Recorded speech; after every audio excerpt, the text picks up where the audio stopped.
السلام عليكم ورحمة الله وبركاته. النهارده عرض جديد وطازة من شركة شمس لخدمات الكمبيوتر. أجهزة جيمنج استيراد فرز أول بحالة الزيرو. الريزر بليد 15.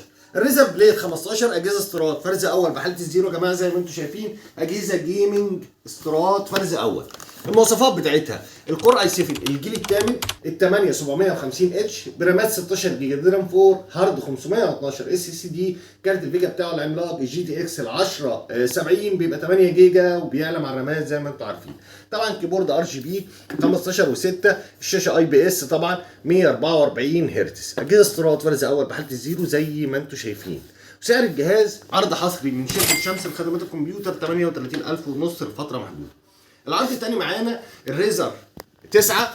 الريزر 9 المواصفات بتاعته: الكور اي 7 الجيل السابع، ال 7700 اتش كيو برامات 16 جيجا، دي رام 4، هارد بيبقى 512 اس اس دي، كارت الفيجا بتاعه بيبقى جي تي اكس ال 10 60 بيبقى 6 جيجا وبيعلى مع الرامات زي ما انتم عارفين.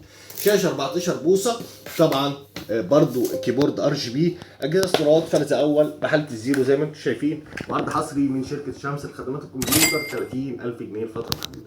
الاجهزه كلها استيراد يا جماعه، جيمنج فرز اول. الجهاز بيخرج مع الشاحن الاوريجينال بتاعه، بيشغل اعلى البرامج، بيشغل اعلى الجيمزات. اجهزه غنيه عن التعريف، مش محتاج كلام كتير. والسلام عليكم ورحمه الله.